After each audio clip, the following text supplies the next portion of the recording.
Hello, my name is Laura Neri and I will be talking about the neural pathway for temperature. The sensory modality for temperature when my body feels cold outside is a crossed ascending sensory pathway in the spinal cord, and it is known as a lateral spinal thalamic tract. I will now explain how the sensory temperature pathway is a 3-neuron pathway from the periphery or the outside of my back to the spinal nerves and terminates in my cerebral cortex to let me know that I am cold in my back. The sensory fibers or neurons on my skin that feel the cold weather sensation enter through the dorsal root ganglion of the spinal nerve to the dorsal horn of the gray matter.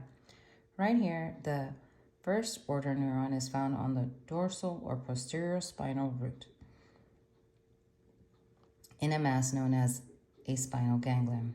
The axons ascend and synapse with a second order neuron in the spinal cord in the dorsal horn here.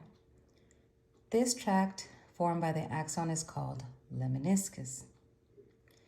Then it will cross the midline to the other side of the spinal cord.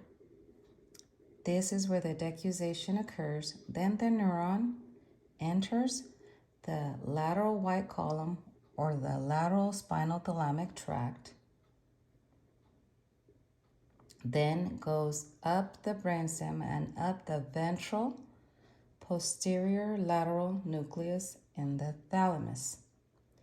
And here the axons of the lateral spinal thalamic tract will synapse with the third order neuron. From here, the fibers will go up the internal capsule to the post-central cortical gyri in the parietal lobe, areas 3-1-2, Brodmann areas 3-1-2, the primary sensory cortex.